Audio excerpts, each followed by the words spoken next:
Imagine this, you're lying on a tropical beach, white sand between your toes, the sun warming your skin. Sounds idyllic, right? Well, what if I told you that just 30 minutes of that could drastically reduce your cancer risk? It sounds unbelievable, right? But science and ancient wisdom agree on one thing: vitamin D isn't just a vitamin. It's your immune system's commander-in-chief. How do I get my daily dose of vitamin D? The answer is simple, yet counterintuitive: sun exposure. Yes, you heard that right. What if we could prevent most cancers simply by spending more time in the sun? Wouldn't that be a game changer? Well, thanks for joining me today. If you found this video helpful, please hit that like button and share it with anyone who could benefit from this life-saving info. And remember, every small step towards the sun is a step towards better health. Stay tuned for more life-saving tips from Green Vitality. Together, we're turning health around the world. By spending time in the sun, ideally between 10 a.m. and 3 p.m. when the sun's rays are strongest, your skin can synthesize vitamin D, but don't overdo it. Just 30 minutes can make a huge difference. Of course, everyone's different and many factors influence how much vitamin D you'll get from the sun, including your skin color, age, and the strength of the sun's rays. But that's the beauty of it. It's a natural process that your body does for you. So how much vitamin D is enough?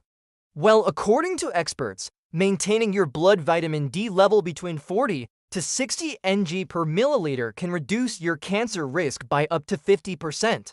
And guess what's even more powerful? Levels between 80 to 90 ng per milliliter, the ideal range for preventing and healing cancer naturally. Yes, you heard that right. Isn't the sun dangerous? Doesn't it increase the risk of skin cancer? Well, not if you do it right. Think of it this way. Everything in life is about balance. The sun provides the energy for life on Earth. Our ancestors evolved under its life-giving rays.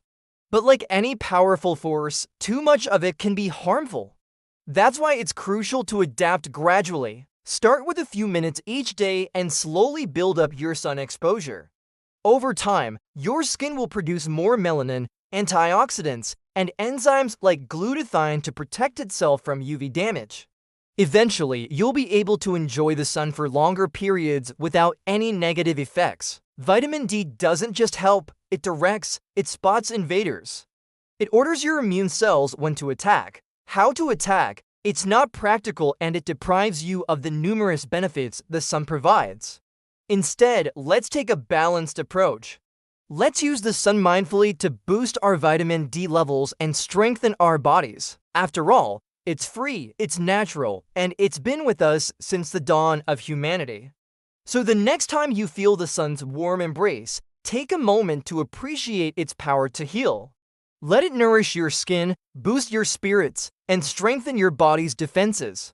With the sun's help, you're not just surviving, you're thriving, and that's something to truly cherish. And when to stop, it even teaches your cells how to repair DNA damage, and when it's time to self-destruct if something goes wrong. In short, it's the quiet hero nobody talks about, and the lack of it, a massive modern crisis. So let's talk about the silent threat lurking in our sun-soaked world. Over 70% of children in countries like Vietnam are deficient in vitamin D. That's a big deal, because deficiency is directly tied to immune dysfunction, higher cancer risks, worse infections, even more severe outcomes from viruses like COVID, and the problem doesn't stop there. Pregnant women are often deficient too, which means babies start off their lives with a weakened immune system. But here's where it gets really interesting. Countries closer to the equator historically have had lower cancer rates, especially colon, prostate, and breast cancer. Why? Because these areas get more sun, meaning more vitamin D. So how does this sunshine vitamin work its magic? We know it's produced in the skin after sun exposure, but its role goes far beyond that. Think of vitamin D as your body's CEO. Once produced, it travels to lymph nodes where specialty cells become activated. These aren't just any cells.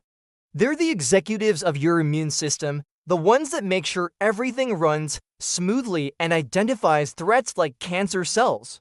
When activated, They start producing something called cathelicidin, which acts like an antimicrobial and an anti-cancer agent. It acts like having an army of elite soldiers ready to defend your body at a moment's notice.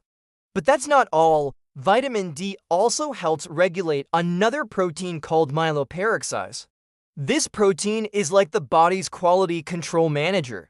It ensures that white blood cells function properly and eliminate pathogens effectively. Without it, your immune system is like a company without a CEO. Things start to fall apart and potential threats can slip through the cracks. So you might be wondering, but let's address the elephant in the room. Remember, avoiding the sun isn't the answer.